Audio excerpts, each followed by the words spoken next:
Nung ako'y hindi pa mananampalataya, pag tinitignan ko ang aklat na ito at alam kong ito ay tinatawag na ang Biblia, ang unang nasa isip ko, ang kapal naman ito. Nababasa ba talaga ito ng mga tao? Ang ibig kong sabihin ay, nababasa ba talaga itong buong buo ng mga tao? Mapapansin ninyo sa iglesia lokal na ito ay meron tayong binabasa na bahagi ng banal na kasulatan at naging kaugalian natin kapag ka umaga ay Old Testament ang ating binabasa at kapag hapon ay ang Bagong Tipan o ang New Testament ang ating binabasa. Kung kayo po ay bawat linggo na makakasama sa pagsambang ito, ay tiyak na mababasa ninyo ang buong Biblia kung sasabayan lamang ninyo ang scripture reading natin.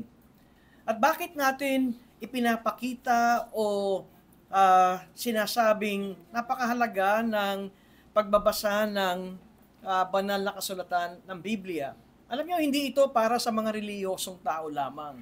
Kung minsan nakakala ng mga iba, ang Bible ay para lamang doon sa mga nagmamahal sa Diyos o kaya para lamang doon sa mga nais pumasok sa langit. At ang iba, ang tingin nila ay talagang sobrang sagrado ang Biblia, tulad noong aming karanasan noon, nung hindi pa kami mga mananampalatayang totoo ng Panginoon, sa sobrang sagrado ng Biblia, ito ay nakalagay sa altar namin. At naroon ang mga ribulto at hindi mawawala yung Biblia sapagkat ganun ang pagkaintindi namin. Kaya nga, Holy Bible, banal na kasulatan. Kaya sa aming pananaw ay kahilera ito at nandun kasama sa altar ng mga ribulto na aming ding inaakala na ang mga ribultong ito ay banal. At laking gulat, nagsimula sa aking ama, o ang una ang aking ina, ang siyang tinawag ng Panginoon, at pagkatapos ang aking mga kapatid, at pagkatapos ang aking ama, at ako ata ang huli na tinawag sa aming magkakapatid. At laking gulat namin nang binuksan namin at binasa ang Biblia. At magugulat din tayo dahil ito ay nagsasabi ng mga mangyayari na hindi pa nangyayari. Alam niyo kung gaano nakatagal ang Bibliang ito. Ngunit mayroong mga ipinahayag dito na naisulat na hindi pa nangyayari sa ating kapanahunan. Kaya ito ay aasahan natin na mangyayari. At para sa ating kapakanan, na makita natin ano ba talaga ang mensahe ng aklat na ito. Ano ba talaga ang gustong sabihin ng aklat na ito? Kadalasan, ganun dapat sa una, kapag meron tayong binabasa, ano ba talaga ang mensahe niyan? Kaya nga't gusto kong simulan ang pangangaral na ito paumanhin at ako muna ay hihinto sa aking serye ng Aklat ng Awit. Mapapansin ninyo ang pamagat ng aking sermon ay nahinto at bumalik uli sa unang aklat ng Biblia at ito ay sa aklat ng Genesis. At malaki ang impluwensya ng aklat ni Alistair Begg at saka ni Sinclair Ferguson sa aking sermon na ito na ang aklat ay ang name above all names.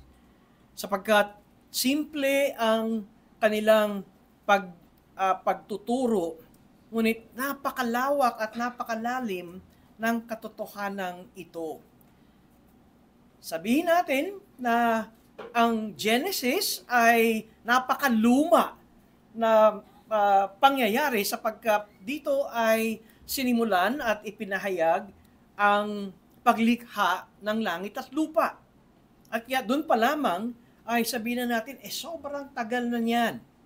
Ngunit, pagdating sa huling aklat ng Biblia, ang revelation o ang pahayag, ay makikita natin na meron pang sinasabi doon na hindi pa nangyayari sa ating kapanahunan. At ito ang ating hinihintay. Kaya dahil ay simulan ko na natignan ito at basahin ang talatang nariyan sa inyong harapan na Genesis chapter 3 verse 15.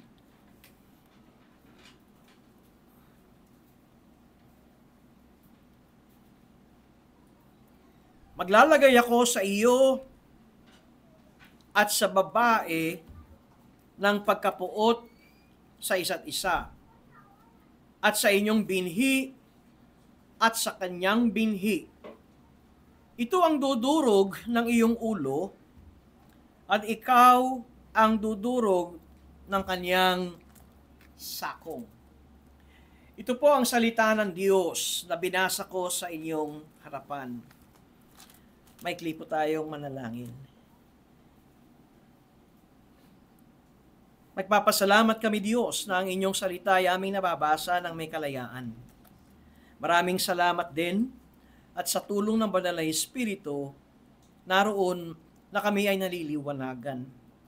At muli naming hiling, Panginoon, sa buong pangangaral na ito, nabigyan kami ng pangunawa kung ano ang mensahe ng inyong salita, ng Biblia, ng buong aklat na ito. At sa gayon ay makita namin na ang buhay sa mundong ito ay hindi lamang buhay na nakikita naming kapakanan ng bawat isa na magkaroon ng masaya at marangya at magaang na buhay. Maunawaan namin ang talatang binasa sa aming kalagitnaan. At makita rin namin kung bakit ang mga anak ng Diyos ay nakakaranas ng iba't ibang kabigatan at pagsubok at paghamon sa aming mga pananampalataya. Kayo lamang ang maluwalhati, Diyos, at makita namin ang inyong dakilang plano sa pangangaral na ito. Sa ngalan ni Jesus. Amen. Sisimulan ko ito sa kwento ng isang hardin. At mamaya ay tatapusin ko rin ang kwentong ito sa isang hardin. Kaya makita natin, sa unang aklat ng Biblia ay nandun ang pagsasalaysay ng isang hardin na tinatawag na the Garden of Eden, ang hardin ng Eden. Alam ba ninyo, pagdating ng huling aklat ng Biblia, ay meron din tayong makikitang pagsasalarawan ng bagong Jerusalem, at ang pagsasalarawan ng bagong Jerusalem na ito ay isang napakagandang hardin. Kaya simulan ko sa pagsasalaysay nitong Genesis na ito, at alam natin ang kwento. Nilikha ng Diyos ang langit at lupa, at pagdating ng ika-6 na araw ay ang mundo ay napakaganda, at ang huling-huling nilikha ay ang mga hayop, at pagkatapos ay ang unang tao. At pagkatapos ay inilagay ng Diyos ang kaniyang nilikhang unang tao sa hardin ng Eden. At napakaganda ng hardin na ito. Ngunit, ang mag-asawang si Adan at si Eva, nang ito'y nilagay ng Diyos, nang sila'y nilagay ng Diyos sa masasabi nating napakagandang hardin. Bakit maganda? Una-una, wala pang kasalanan. At ang kasalanan ang siyang nagpapagulo at nagpapapangit ng mundo. Ngayon, kung tayo ay magtatanong, bakit ba maraming patayan?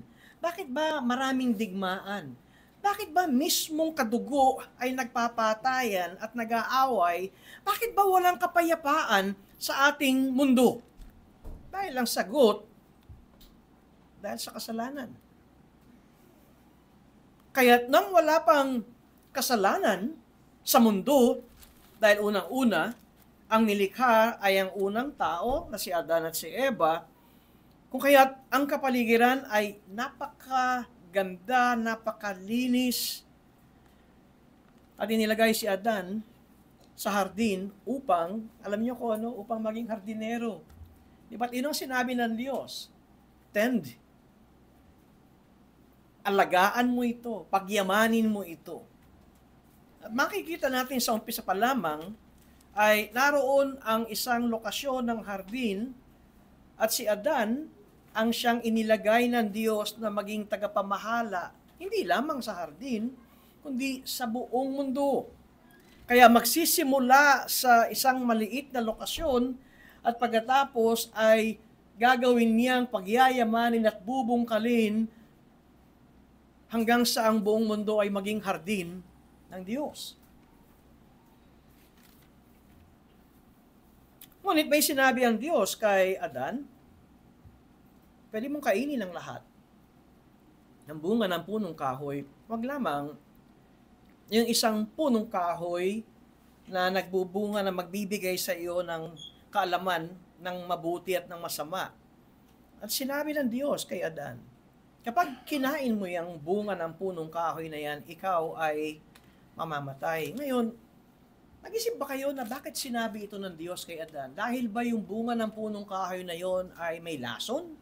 Yun ba ang dahilan na kung bakit hinahawig ng Diyos si Adan at si Eva? Huwag niyong kakainin yan. Kasi pag kinain niyo, kayo ay mamamatay. Hindi. Dahil nang tinukso ng Diablo sa anyo at sa anyo ng ahas, ang sabi sa banal na kasulatan, nang nakita nila ang bunga, ito'y napakaganda sa mata. At ito ay kaaya-aya na talagang pitasin at kainin. Kaya hindi ito lason at hindi ito pangit na punong kahoy at hindi nakamamatay yung bunga. Kung ang paglikha ng Diyos nung wala pang kasalanan, ang sabi ay ang lahat ay mabuti.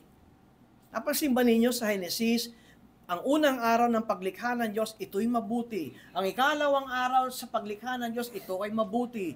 Pangatlo, ito ay mabuti. Pang-apat, ito ay mabuti. Panlima, ito ay mabuti. Pang-anim, ito ay mabuti. Pagdating sa paglikha ng Diyos ng unang tao, ito'y napakabuti. Kaya lahat ay mabuti, kaya walang pangit na punong kahoy doon sa, lalo na sa hardin ng Eden, na may lason. Dahil lahat ay mabuti. Ang lason ay nakamamatay, ito ay hindi mabuti. Naisip ba natin kung bakit ito ang sinabi ng Diyos kay Adan?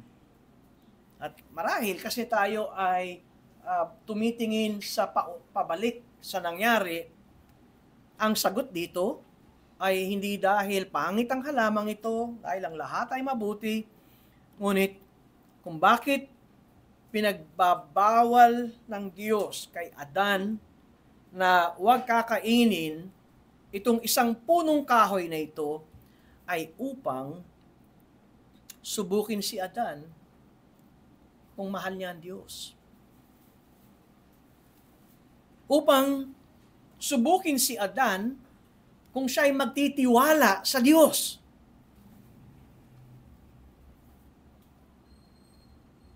Hindi dahil pangit ang punong kahoy na ito.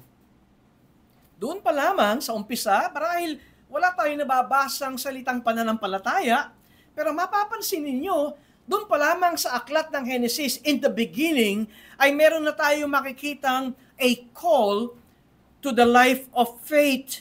Umpisa pa lamang ay meron ng pagtawag ang Diyos ng pananampalataya o ng pagsunod o ng pagtiwala at pagbibigay ng kagalakang sundin ng salita ng Diyos. Meron tayong inaawit dito na hymno, Trust and Obey, for there is no other way to be happy in Jesus but to trust and obey.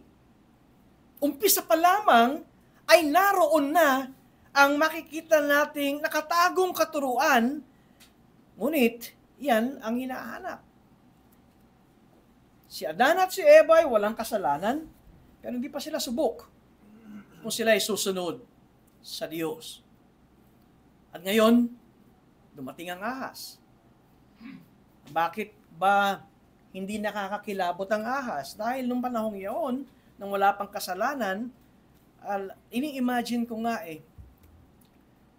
siguro itong ahas na ito, kaya kausap ni Eva, Ibang-iba ngayon, di ba? Pag kayo nakakita ng ahas, palagay ko pati lalaki, tatakbo eh.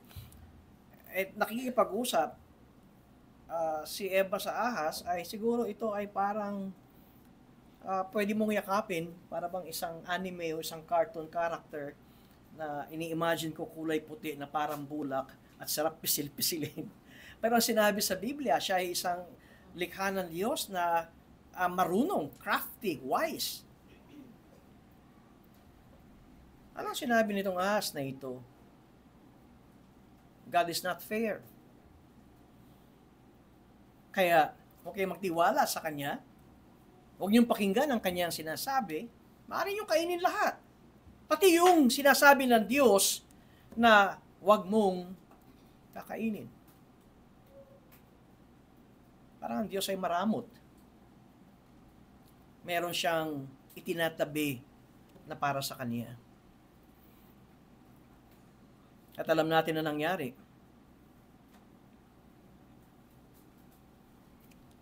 Sa halip na si Eva ay nakikinig sa salita ng Diyos o naroon sa kanyang isipan at puso ang utos ng Diyos, ang kanyang pinakinggan ay ang kasinungalingan ng ahas. Tingnan ninyo ang pangyayari nang nakita ni Eva na ang bunga ng punong kahoy na ito ay napakaganda. Matuto tayo sa mga estratehiya ni Satanas hanggang sa ngayon. Dahil ito ang kanyang pang-akit sa atin na mga anak ng Diyos. Sa halip na ang mata ang ating bigyan ng desisyon sa ating buhay, ay ang ating pangunahing bigyan ng pagpapahalaga ay ang ating pandinig. Natandaan niyo, sinabi ni Apostol Pablo, faith comes by hearing and hearing and hearing and hearing ng salita ng Diyos. Nangusap ang Diyos sa halip na dapat naroon sa kanilang pandinig ang utos ng Diyos, ang umiral ay kung ano ang kanilang nakikita. Kaya nga si Apostol Pablo rin yung nagsabing, we walk not by sight, but by faith. Hindi tayo namumuhay sa mga nakikita natin. Delikado kapag ang sukatan ng ating buhay ay yung nakikita. Sa halip na yung naririnig natin na salita ng Diyos. Tandaan nyo ang nangyari kay Haring David. Paano siya bumagsak? Paano siya nagkasala? Nakita niya ang isang babaeng nakahubad na maganda. Paano nagsimula na ang bayang Israel ay natatalo ng kanilang kaaway ng panahon ni Josue? Napansin ba ninyo na nakakatakot na ang bayang Israel at napabagsak ang Jericho? Anong ginawa nila? Umikot lamang doon sa walls of Jericho. Meron na tayo makikitang prinsipyo simula pa ng una sa Biblia. To obey is better than sacrifice. Ang sumunod. Kung nais natin ang blessing, ang sumunod sa salita ng Diyos. Ngunit ano ang tinutukoy ko rito na pangyayari na kung bakit yung sumunod na kanilang military exploits ng panahon ni Joshua ay hindi naging ganong katagumpay nung sila ay nasa AI. Alam niyo ang bakit? Mayroong kasalanan na nangyari. Binigay ng Diyos ang Jericho sa Israel sa pamumuno ni Joshua. Pero may sinabi ang Diyos, ang lahat ng samsam ay inyong susunugin. Merong isang tao na nakita niya ang ginto. Meron siya nakitang ginto. Meron siya nakitang mamahaling kasuutan. Alam niyo, sinong tao ito? Si Akan. Meron siya nakitang ginto. Na ang utos ng Diyos ay sunugin, pero itinago niya. Nung tinignan ko ang conversion nitong ginto, ay kalahating kilo ang timbang ng ginto. At meron pa siya nakitang mamahalin na kasuutan. Itinabi niya ito. Makinig kayo sa sinasabi ko. Mapanganib talaga kapag nakikita lagi ang ating sukatan. Kaysa sa salita ng Diyos. Ito ang nagpabagsak kay David. Ito rin ang nagpabagsak sa panahon ni Joshua nang mayroon silang kasama na nang nakita ang magandang kasuutan at nakita ang ginto at iisiping sayang ito. Kung kaya't nagkaganon ang kanilang karanasan, ito rin ang nangyari kung bakit ang unang tao ay nahulog at nagkasala. Nakita niyo yung estilo at strategiya ni Satanas? Ano ang kanyang ginamit o sino ang kanyang ginamit para pabagsakin si Adan? Ang kanyang pinakamamahal na asawa. Di ba? Sa halip na si Adan ay nakinig sa Diyos, si Adan ay nakinig sa kanyang asawa.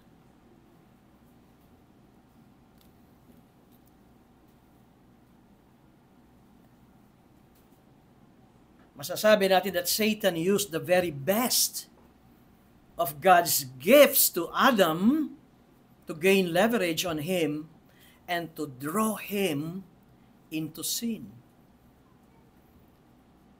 Dahil dito, hindi lang naman yung mag-asawa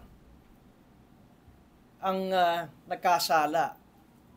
Katunayan, makita natin, Adam brought the cosmos to ruin. Hindi lamang ang mundo, kundi pati ang langit at ang mundo ay naapektuhan sa kasalanan ni Adan. And God exposes na ginawa ng kasalanan ng mag-asawang ito. At pag tinignan natin, ang kwentong ito ay naroon ng kanilang palusot. Alam niyo yung kanilang pathetic excuses? Nang lumapit siya sa babae, o nang lumapit siya sa lalaki, kay Adan, anong ginawa ni Adan? Sinisi ni Adan yung babae, yung binigay mo sa aking babae. Nang tinanong ng Diyos, ang babae, anong sinisi? Sinisi ng babae yung ahas. At pagkatapos ay ang aking teksto ng Genesis 3:15. Sa verse 16 ng Genesis chapter 3, sinabi ng Diyos sa babae, pararamihin ko ang paghihirap mo sa iyong paglilihi. Manganganak kang may paghihirap. Ngayon, alam na natin kung bakit ang mga babae pagka nagle-labor at nanganganak ay talagang hirap na hirap. Ngunit ang iyong pagnanais ay para sa iyong asawa at siya ang mamumuno sa iyo. At nakita rin natin sa mag-asawa ay meron talagang ang babae ay ayaw sumunod at magpasakop sa kanyang asawa. Saan nagsimula ito? At kay Adan ay kanyang sinabi, sapagkat nakinig ka sa tinig ng iyong asawa. At kumain ka ng bunga ng punong kahoy na aking iniutos sa iyo na huwag kang kakain niyon. Sumpain ang lupa dahil sa iyo. Kakain ka mula sa kanya sa pamamagitan ng iyong mabigat na paggawa sa lahat ng mga bagay ng iyong buhay. Mga tinik at dawag ang sisibol doon para sa iyo. At kakain ka ng tanim sa pawis ng iyong mukha. Ay kakain ka ng tinapay hanggang ikaw ay bumalik sa lupa sapagkat diyan kakinuha. Ikaw ay alabok at sa alabok ka babalik. Kaya ang tao ay namamatay. Kaya tayo ay nagluluksa kapag namatay. Pero kaya't pati ang paghahanap buhay ay mahirap dahil sa kasalanan. Kaya't ano ang pagpapahayag ng Diyos dito. Meron siyang judgment kay Adam na yung kaniyang pangunahin na task o responsibilidad, sabi ko nga na maging hardinero at pangalagaan at pagyamanin ang hardin ng Eden, ngayon ay nagkaroon ng epekto. At nagkaroon din ng judgment ng Diyos kay Eva, at nagkaroon din ng judgment at pagpapayag ang Diyos sa ahas. Pero ang gusto kong tignan natin dito ay itong nasa Genesis chapter 3 verse 15. I will put enmity between you and the woman, and between your offspring, between your seed and her offspring and her seed. He shall bruise your head, and you shall bruise his heel. Ang kausap sa Genesis chapter 3:15 ng Diyos ay ang ahas. Tingnan ninyo sa verse 14 ng Genesis 3. Sinabi ng Diyos sa ahas. At sa ahas din sinabi ng Diyos, maglalagay ako sa iyo at sa babae ng pagkapuot sa isa't isa, at sa iyong binhi at sa kanyang binhi, ito ang dudurog ng iyong ulo. Ahas, ito ang dudurog ng iyong ulo. At ikaw, ahas, ang dudurog ng kanyang sakong. Nais kong makita natin na mayroon ng pagpapahayag sa sumpa na ito sa ahas ng pangako ng biyaya ng Diyos. Ito nga yung tinatawag kadalasan ng proto-evangelium. Ito yung unang-una ng pagpapahayag ng mabuting balita. At ano ang makikita natin na pangyayari dito? Okay, fast forward tayo. Punta tayo sa New Testament. Pagdating sa New Testament, pag tinignan natin ang Lucas Kapitulo 24, hindi ko nababasahin sa inyo ito, pero ito ay nagsisimula sa talatang 13 hanggang sa mga sumusunod. Ito yung mayroong dalawang alagad na naglalakad patungo sa yung kalyeng Emmaus. At idudugtong natin ang Genesis dito sa New Testament sa Bagong Tipan. Dahil ang Panginoong Jesucristo ay nakikipag-usap sa dalawang disipulo na ito on the road to Emmaus, at ito ay nabuhay na muli ng Panginoon. And so, ang setting, may masabi natin, it is on the afternoon of the resurrection of the Lord Jesus Christ. Pakinggan natin. Pakinggan natin itong usapan na ito. Markahan na lamang ninyo ang inyong mga notebook at inyong basahin ito. Nabasa nyo na naman ito. Ngunit, ito ang pangyayari. Malungkot ang dalawang disipulong ito dahil yung kanilang Panginoon, yung kanilang inaasahan na magiging tagapagligtas nila, magbibigay ng pag-angat ng kanilang buhay, ay patay na. Ngayon, sabi ng mga pulis na nasa tinatawag na mga missing persons daw, ay kapag ka isang araw pa lang nawawala ang tao, okay pa yan. Pagka 2 araw nang nawawala ang tao at hindi bumabalik, medyo kabahan ka na. Pagka 3 araw na hindi na bumabalik ang tao sa iyo, baka patay na siya. Sa mga missing persons profile, ito talagang si Jesus ay patay kasi 3 araw na ang nakalipas at dito siya nabuhay. Ngayon, hindi alam ng mga alagad na yung kausap nila sa kalye ng Emmaus ay walang iba kundi si Jesucristo. And Jesus pointed to them the scriptures. At sinabi ng Panginoong Jesucristo, di ba niyo alam kung ano ang sinasabi ng mga kasulatan? Ang panahon ng Panginoong Jesus, wala pang New Testament. Ang Biblia, ang kasulatan ng mga New Testament people ay ang Old Testament. Kaya tinutukoy ng Panginoong Jesucristo rito ang pagpapaliwanag niya na sa Old Testament ay naroon na itong Mesiyas, itong hinihintay ninyong aangat at magbabago ng inyong mga buhay, unang-una ay magdurusa, mamamatay, at mabubuhay na muli. Papasok sa kaharian ng Diyos, at pagkatapos ay, and it would extend the kingdom to the whole world. At ang kaharian ng Diyos ay lalawak at kakalat sa 4 na sulok ng mundo. Hindi ito naunawaan ng dalawang alagad na ito. Alam niyo ba ang sinabi ni Lucas sa Luke chapter 24 verse 27? Hindi lamang sinasabi ito ni Lucas. Dahil kung titingnan ninyo ang talatang tinutukoy ko, Lucas 24, talatang 27, sinasabi rito, at magmula kay Moises at sa mga propeta. Ayan, pag sinabing magmula kay Moises, mula sa Genesis, dahil ang 5 aklat ng unang Biblia ay sulat ni Moises, ang Pentateuch, magmula sa Genesis, Exodo, Leviticus, Bilang, at Deuteronomio, at sa mga propeta, at ito ang binubuo ng kasulatan ng matandang tipan. Kaya, ano sinasabi sa verse 27? At magmula kay Moises at sa mga propeta ay ipinaliwanag ni Jesus sa kanila ang mga bagay tungkol sa Kanya. Tungkol kay Jesus. Sa lahat ng mga kasulatan.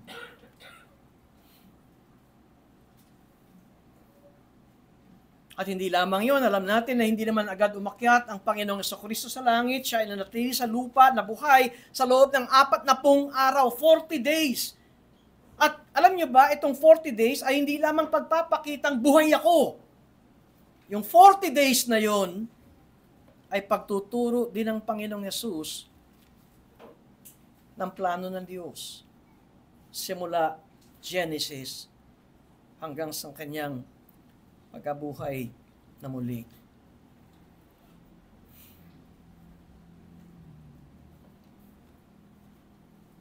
Ito ang mga importanteng bagay na makikita natin na ginawa ng Panginoong Jesucristo sa mga nagdududa at nag-aalangan at naging malulungkutin ng mga alagad nung si Jesus ay napako sa krus at dinala sa libingan at 3 araw nang walang balita.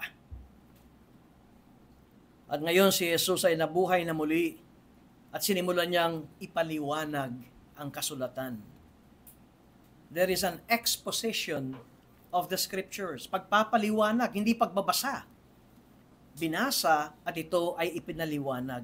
At pagkatapos ay naroon ang illumination of the mind. Kaya makikita natin ang kahalagahan ng pagtuturo ng salita ng Diyos, pangangaral ng salita ng Diyos, pagpapaliwanag ng salita ng Diyos, at ang pagkilos ng Espiritu Santo para ang isang nakikinig ay mabuksan ng pag-iisip. At alam niyo ba ang naramdaman ng 2 alagad na ito na naglalakad sa Emmaus ng pinaliliwanag ng Panginoong Jesucristo na yung lahat ng pangyayari sa Old Testament ay patungkol sa Kanya? Ano mang sinabi ng 2 alagad? Napansin mo ba? Uminit yung ating puso. Uminit yung ating damdamin habang siya ay nagtuturo ng salita ng Diyos.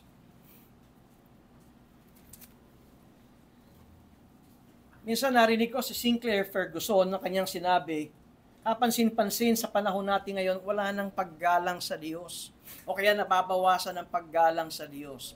Sinabi niya, napansin ba ninyo kapag worship services, ang dami nagte-text sa cellphone habang nangangaral yung preacher? Daming nagkwekwentuhan, ang daming tayo, labas lakad, tayuan ng tayuan, hindi makatiis. Diba? Gutom siguro. At hindi nabibigyan ng kahalagahan ng salita ng Diyos. Sabi niya, nung kapanahunan ko, ito sabi ni Sinclair Ferguson, nung kapanahunan ko, pag tumayo at nangaral, ang mga ngaral sa amin, walang gumagalaw. Dahil, nung kapanahunan ko, nandun ang reverence sa salita ng Diyos.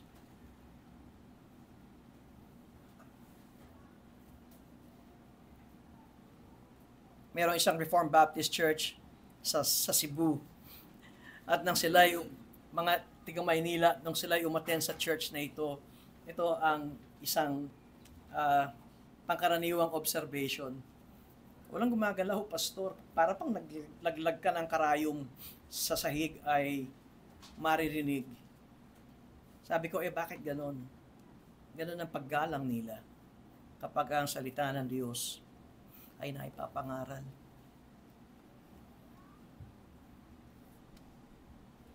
Ngunit balikan natin ang pangyayaring ito. Sinabi ng Diyos, mag-aaway ang binhi ng ahas at ang binhi ng babae. At alam natin ang tinutukoy dito na binhi ng ahas ay walang iba kundi siya mismo. Si Satanas mismo at ang lahat ng kaniyang mga nasilaw at nalinlang.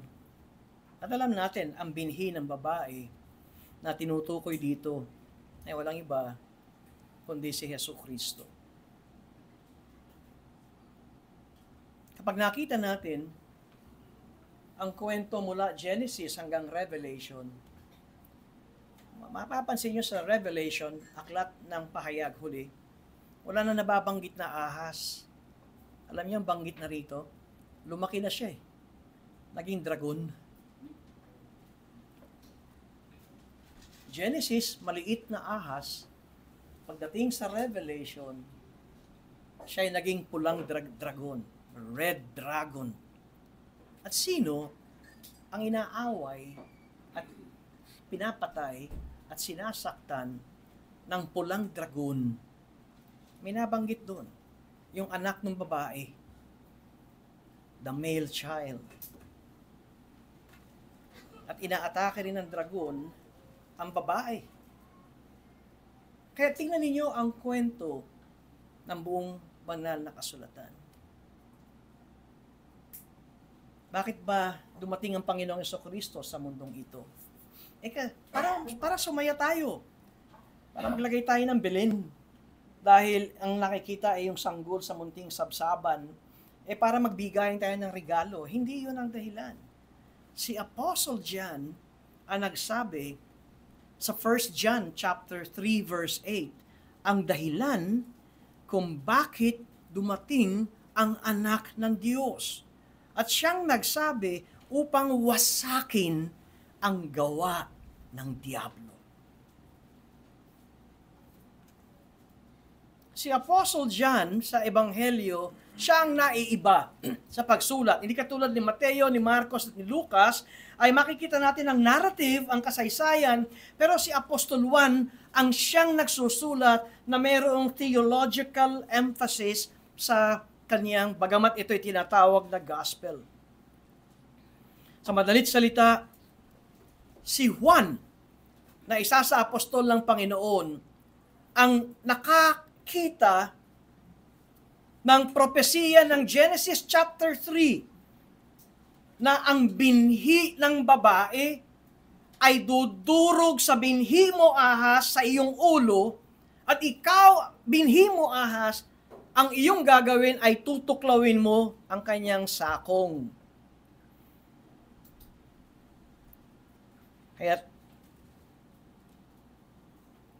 makita natin, simula umpisa pa lamang, ay naroon na ang pag-aaway ng dalawa.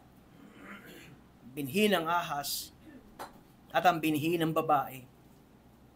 At pagkatapos, ang mga lahi ng ahas at ng mga lahi ng babae.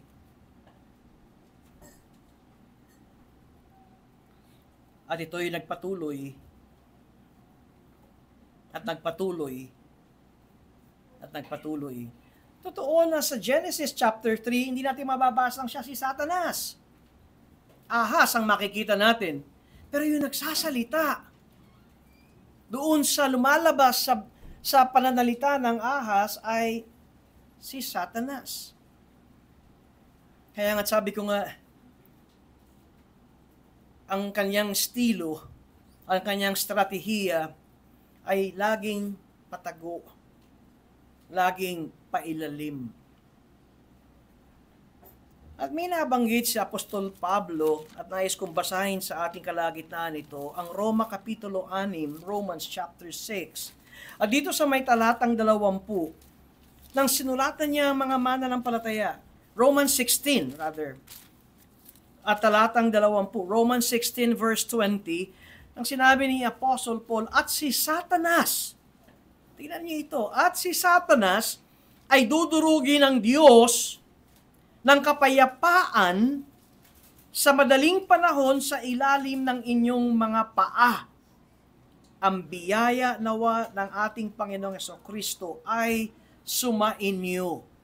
The God of peace will soon crush Satan under your feet. Anong ginagawa dito ni Pablo nang siya'y sumusulat sa mga taga-Roma? Kanyang sinasariwa at bumabalik doon sa Genesis chapter 3 verse 15.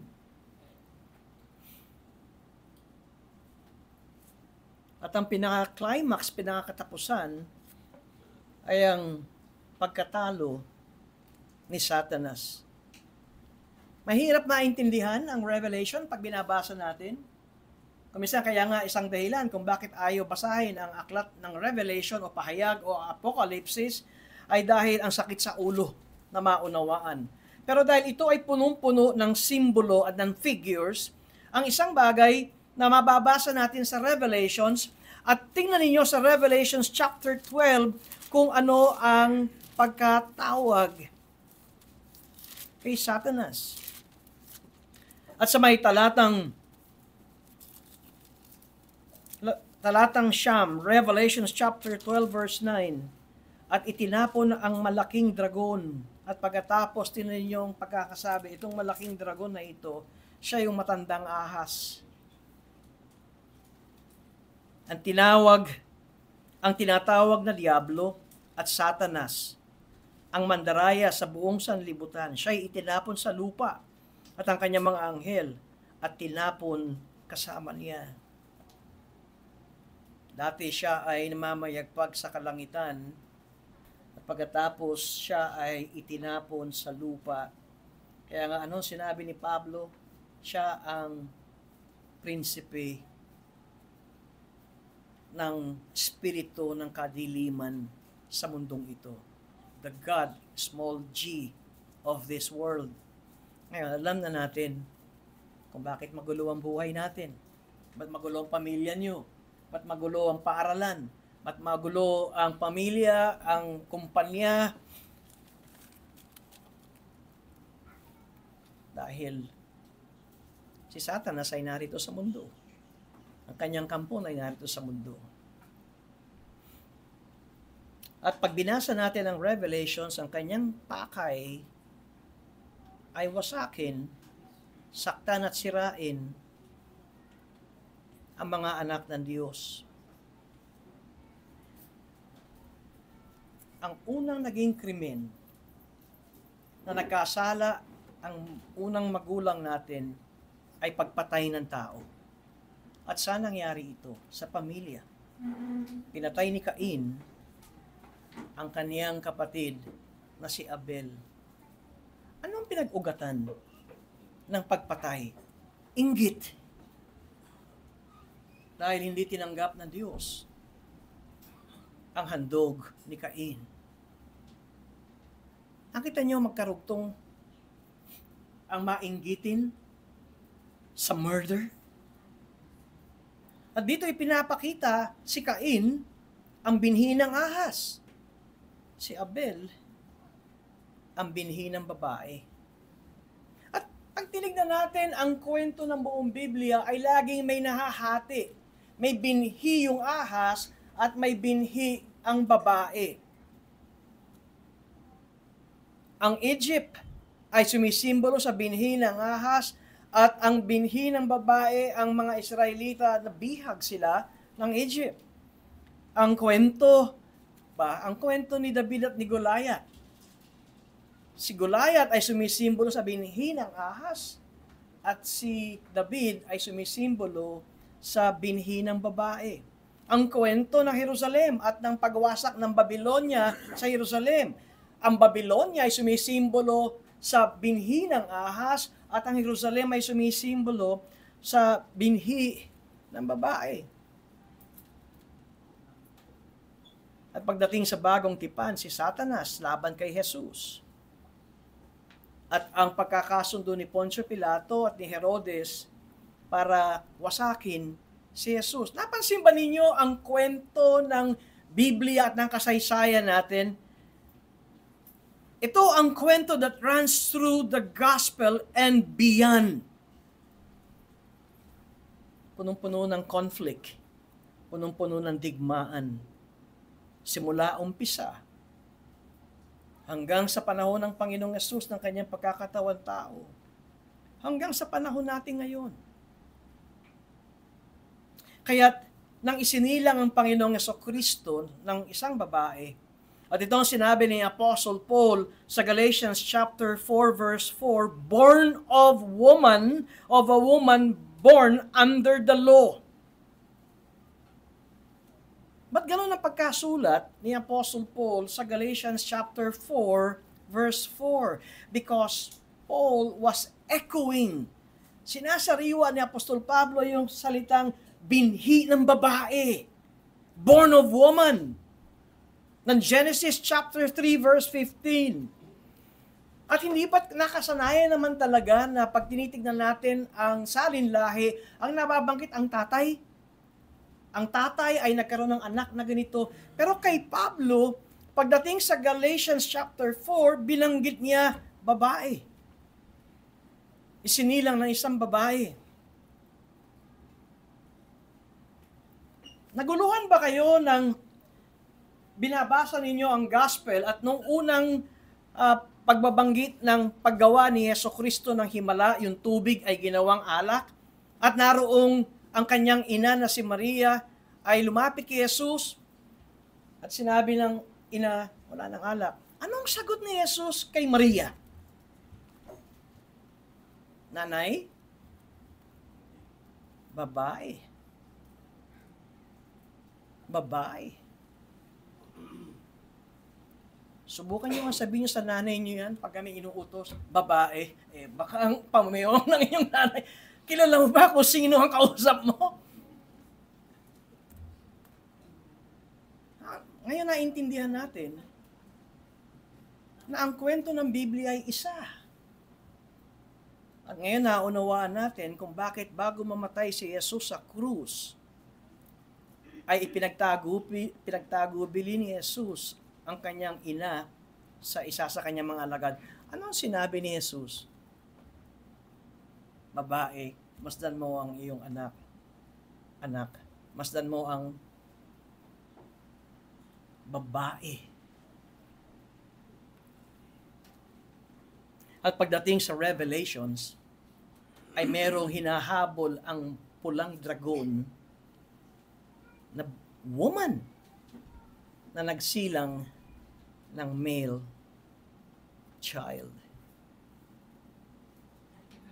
Bakit ko kinikwento mga bagay na ito? Una, ito ay nasa Biblia. Pangalawa, ay ipinapakita rito, dalawa lamang ang lahi ng tao sa mundong ito. Lahi ni Satanas, anak ni Satanas, binhi ni Satanas, at binhi ng Diyos. Saan ka diyan? Saan ka diyan? Pangalawa, kung ikaw ay binhi ng Diyos, nakita niyo ba kung paano gamitin ni Satanas ang kanyang strategy para ikaw ay ihulog sa kasalanan? Sa mata. Sa mata.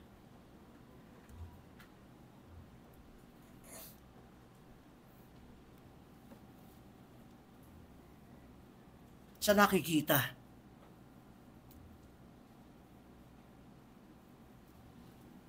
At anong tinuturo sa atin?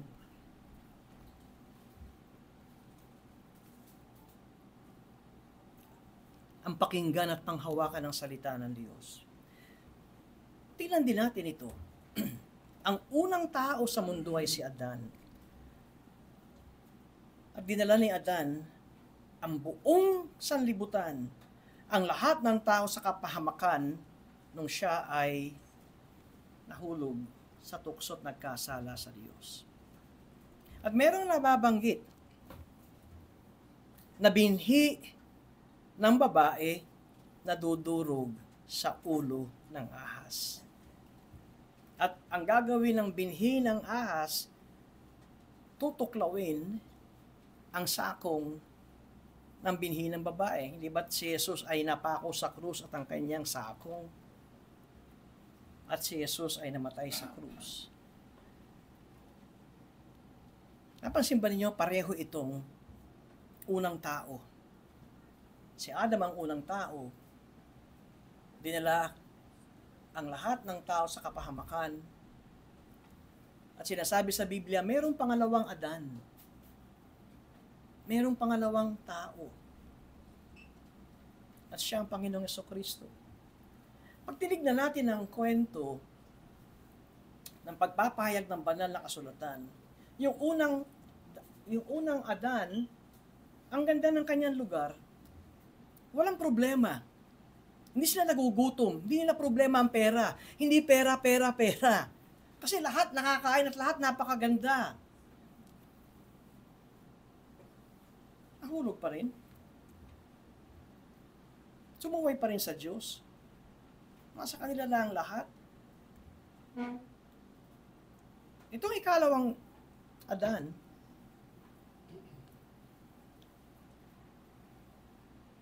pag tinignan natin ang Lucas Kapitulo 4, simulang talatang 1 na sumusunod, sinasabi, and the Holy Spirit led Christ to the wilderness. Ang Espiritu Santo ay inakay si Jesucristo sa disyerto o sa ilang. Pero pag binasa natin ang Marcos Kapitulo 1, aba hindi. And the Spirit drove Christ. Ang Espiritu Santo ay talagang dinala si Jesus sa ilang o sa wilderness upang siya'y tuksohin 40 days. Itong pagkakaiba ni Adan na una. Walang mabangis na hayop. Maganda lahat. Hindi siya nagugutom.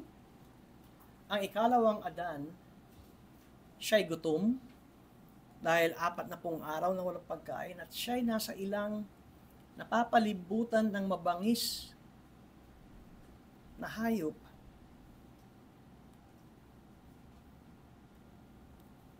At siya'y inaalokan ni Satanas nung siya'y tinutokso ng karangyaan at sarap ng buhay. At anong tugon ni Jesus? Ang salita ng Diyos ang aking susundin. Mga kapatid, ito ang sinasabi sa atin ng Diyos. Pipili mo ba yung panandaliang sarap? Pipili mo ba yung panandaliang kaginhawahan? Na ikaw ay ilulugmok at dadalhin sa kapahamakan? O ang salita ng Diyos? Bakit kinakailangan si Jesus manalangin sa hardin ng Getsemane? Dahil ang kanyang haharapin ay kamatayan sa krus. Sino ang gustong ipako sa krus? Hubaran at ipakita ang nakakahiyang kamatayang parusa at sinasabing ikaw ay taong karapat-dapat ng kamatayan dahil ikaw ay makasalanan. Ngunit, ito ang sinabi ni Jesus. Kung pwedeng malampasan ito. Ngunit it's not my will, but your will be done. Nakita niyo ang pagkakaiba ng unang Adan? Bumagsak ng walang kahirap-hirap. Ngunit ang ikalawang Adan ay nagtagumpay at sumunod sa Diyos hanggang kamatayan. At ito ang sinasabi ng ating banal na kasulatan kung bakit higit na dakila ang Panginoong Jesucristo kaysa sa lahat sapagkat lahat ng pamamaraan ng diablo na para si Jesus ay pigilan at mabaling ang kalooban ng Diyos, isa lamang ang tinatahak ni Jesus: sundin ang aking Ama. Kung bakit sinasabi natin ng ating kaligtasan ay si Kristo Jesus. Kung bakit sinasabi natin na kung wala si Kristo Jesus sa ating buhay, tayo ay nasa ilalim pa rin ng unang Adan, na nasa ilalim ng sumpa ng Diyos. Kung bakit ito tinatawag na mabuting balita, dahil na nagbayad ng sumpa na yan sa tao ay ang Panginoon.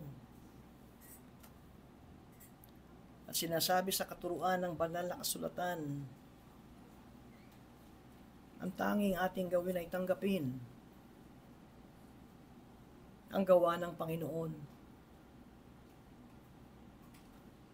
Kung minsan ito ang mahirap sa mga tao, ayaw nilang paniwalaan na yun lamang ang gagawin, na wala tayong ipagmamalaki, na wala tayong daladala, kundi tanggapin ang ginawa ng Panginoon. At ito ang sinasabi ng banal na kasulatan, kaya nga ito'y biyaya ng Diyos. Simula sa Genesis, naroon na ang pangunahing pagsisimula ng biyaya ng Diyos. Ang binhi ng babae ang dudurog sa ulo ng ahas. At dumating ang Panginoong Jesucristo. Ang kamatayan ng Panginoong Jesus, ang siya naging kabayaran ng kasalanan, ng ating kasalanan, ng pagkabuhay na muli ng Panginoon ay pagpapakitang kamatayan ay wala ng kapangyarihan sa Kanya. At ang pag-akyat ng Panginoong Jesucristo sa langit at nakaupo sa kanang kamay ng Ama, siya ngayon ang namamagitan at nananalangin sa Ama. At ito ang kaligtasan na mayroon tayo. Mamula tayo nawa kung papaano ang diablo hanggang sa ngayon ay pumapasok sa ating buhay. Tingnan ninyo ang pagdating sa bagong tipan. Ang ginamit ng diablo unang-una ay si Pedro. Matapos na correct yung sagot niya, sino ako? Ang sabi ni Pedro, you are the Son of the living God. Kayo ang anak ng Diyos.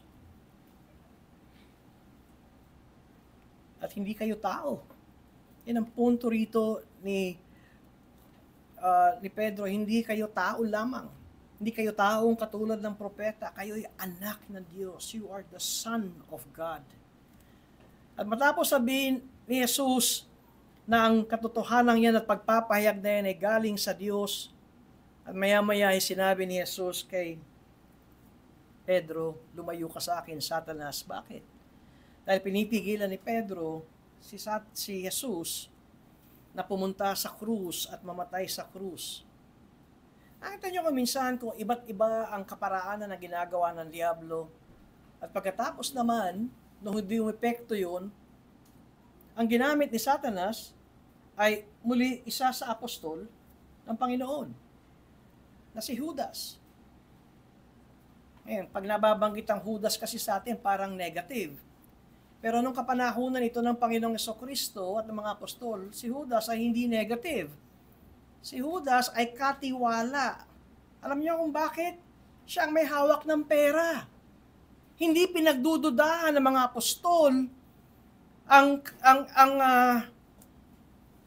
katuwiran o ang karangalan ni Judas, dahil alam naman natin kapag ikaw ang tresurero may hawak ng pera, ang unang papasok, mapagkakatiwalaan ba yan?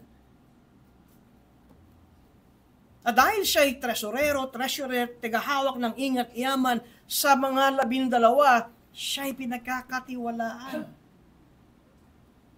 At siya ang ginamit ni Satanas para ipagkanulo si Jesus? Sa pera. Sa pera.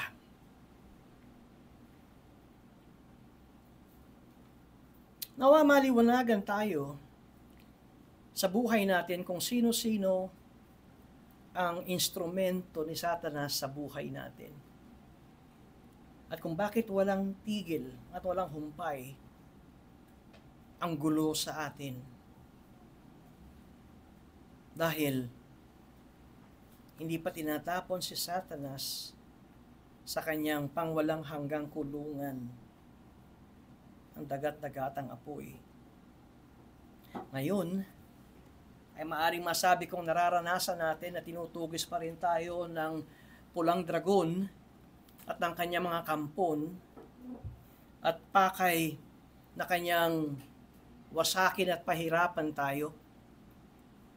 At tingnan ninyo, the whole Bible, the whole story of the Bible is one of ongoing conflict.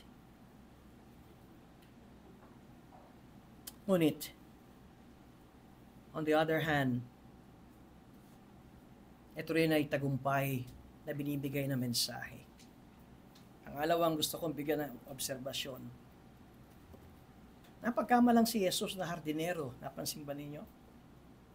Nung siya'y nabuhay na muli, na nagpunta ang mga babae, Ginoo, sabihin niyo sa amin kung saan niyo dinala ang aming Panginoon.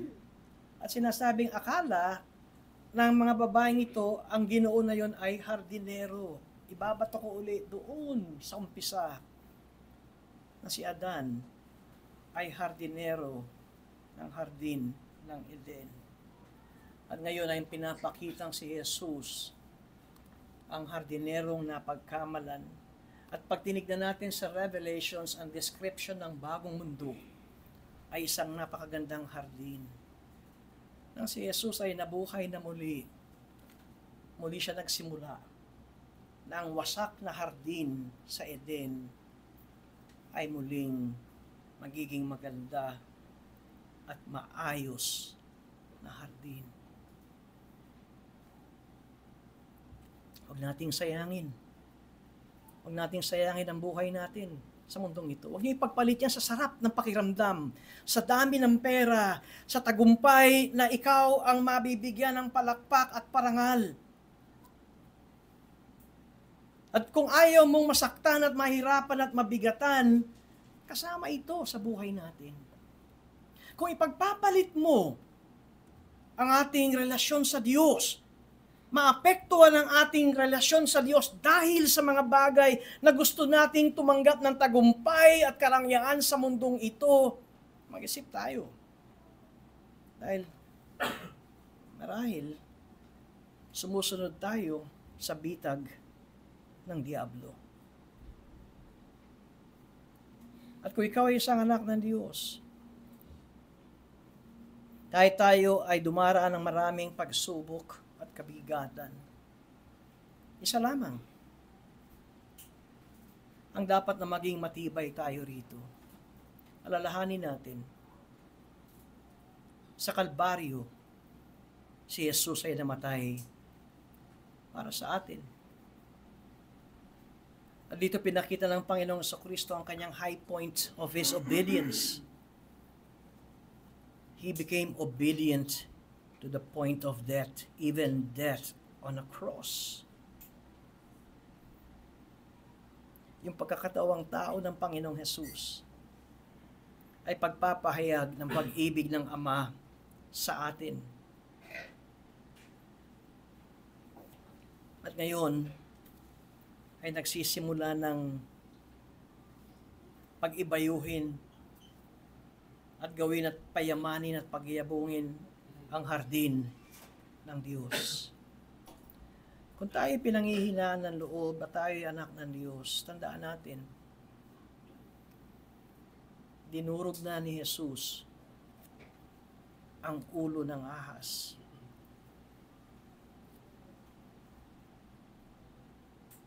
At maaaring masabi na natin ngayon, the Lord Jesus Christ reigns. And we will be more than conquerors through Christ who loved us. Pero mahaba pa. Siguro kung ilang libong taon pa, huwag naman. Pero kung ito'y napakahaba pang panahon, alam na natin ang kwento. Alam na natin ang katapusan. Although it may seem a long way to go before the end, marami pa tayong dapat na matutunan at makilala at matanggap ang biyaya ng Diyos. At ito magpapatatag sa atin sa bawat araw. Ano man ang mangyari, tandaan natin, mas dakila at mas makapangyarihan ang ating Panginoon. And in closing, nakita ninyo ang nangyari sa Ebanghelyo ng si Jesus ay pumunta sa libingan dito sa Gadara.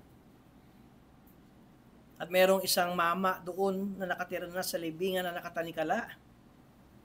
At itong tanikala na ito ay hindi siya kayang pigilan dahil pati tanikala, itong chains na ito ay natatanggal nitong mama na ito at siya'y kinakatakutan at iniiwasan dahil siya'y inaalihan ng masamang spirito. Alam natin ang kwento. At hinarap ito ng Panginoong Yesus. Kinausap ito ng Panginoong Yesus. At nagsalita. Yung mama na inaalihan ng masamang spirito, nang tinanong ni Jesus, anong pangalan mo? Ang sagot niya ay Legions. Alam niyo ba ang ibig sabihin nito? Kung kayo ay isang Romanong kawal, ang isang legion ay 4,000 to 5,000 soldiers. Isipin niyo, 4,000 hanggang 5,000 evil spirits ang naroon sa mamang yon. Hindi nakapagtataka. Kaya pati kadena ay kaya niyang tanggalin. Pero isang wika lamang ng Panginoong Hesus. Ang mama na yon ay nakalagan ng kapangyarihan ng 4,000 hanggang 5,000 demonyo. Actually, isang espiritu, isang demonyo lang kaya niyang wasakin ng tao. Pero anong pinapakita rito? Kasi ini-imagine ko, siguro sabi ng mga demonyo, magkaroon tayo ng augmentation to the rescue. Pagtulungan natin si Jesus. Siguro. But the point here is that isang salita lamang ng Panginoon.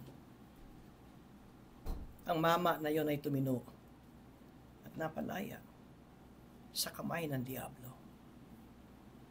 Kung ikaw ay anak ng Diyos, kung tayo anak ng Diyos, at kung si Jesus ang siyang nagligtas sa atin, walang magagawa ang Diablo. At kung tayo ay naligtas dahil sa gawa ng Panginoon, sa biyaya ng Panginoon, kailan naman na hindi na tayo maaagaw ng Diablo at maibabalik sa kadiliman. Ngunit kung ikaw ay hindi anak ng Diyos, hindi ka kabilang sa binhi ng Diyos, ay isang malaking pag-iisip ito. Dahil ito ang sinasabi ng banal na kasulatan. Ang tanging kaligtasan ay hindi sa gawa nating mabuti. Ang tanging kaligtasan ay sa biyaya ng Diyos. Sa ginawa ng Diyos. Ang atin ay tanggapin lamang ang gawa ng Diyos. Masarap ang kasalanan, sabi ng iba. Ba't kaya ganun? Kahit alam mo na, ginagawa mo pa rin. Ang paliwanag, masarap Pagbawal daw, masarap. Ipagpapalit mo ba ito sa panandalian? Hanggang sa ngayon, ikaw ba ay magpapatangay sa ganda ng nakikita mo sa mata? Sa resulta at epekto na mangyayari sa buhay mo? Pero alam mong ikaw ay lumalabag at lumili sa kalooban ng Diyos. O iyong pangahawakan, ang salita ng Diyos, ang pangako ng Diyos. Sa tuwing kayo'y nakakarinig ng pangangaral na ganito, naroon ang paanyaya ng Diyos na kayo'y lumapit sa Kanya. Huwag niyong pagmatigasin ang inyong puso. Sa mga Kristiyano, huwag kayong mamuhay ng kalahati. Nababasa ng Diyos ang puso natin. At hindi mabigat ang utos ng Diyos. Dalangin tayo. Salamat po, Panginoon, sa pagbibigay niyo sa amin ng kasaysayan ng Biblia at maging kasaysayan ng mundong ito. At mayroon pang mga huling bahagi na mararanasan namin. Ganun pa man, kahit hindi pa nangyayari sa mundong ito, narito na sa Biblia ang iyong kapahayagan kung ano ang magiging kauwian ng mundong ito. Iligtas niyo po kami sa panlilinlang at panghihikayat at panloloko at pangakit ng diablo habang kami nasa mundong ito. At kami na mga anak ng Diyos, kapag mayroong kaming isang paboritong kasalanang hindi mabitaw-bitawan, bigyan niyo po kami ng biyaya, O Diyos, upang makayanan namin ang mga ito. Sa ngalan ni Jesus. Amen.